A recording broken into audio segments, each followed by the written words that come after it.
సామవేదంలో 1603 శ్లోకాలు ఉన్నాయి. ఋగ్వేదంలో ప్రస్తావించబడిన 1028 శ్లోకాలు సామవేదంలో గానం చేయబడ్డాయి. దాన్ని ద వేద ప్రైజింగ్, ప్రకృతి శక్తుల్ని పొగుడుతూ ఋగ్వేదం రాయబడింది. కానీ సామవేదం అనేది సంగీతం రూపంలో సామవేదం రచించబడింది.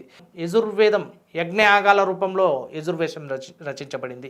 అథర్వణ వేదం all about the magic and charms, magical charms and issues.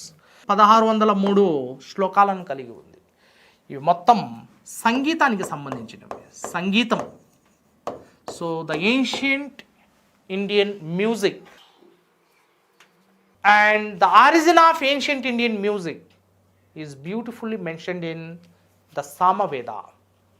ఇది చరిత్రకారులకు దీనివల్ల ఎటువంటి ఉపయోగము లేదు. సామవేదం వల్ల చరిత్రను అధ్యయనం చేయడానికి సామవేదం ఏమాత్రం ఉపయోగపడదు. కేవలం సంగీతానికి సంబంధించిన మూలాలు ఇందులో కనపడతాయి తప్ప చరిత్రకు ఉపయోగపడదు. రైట్.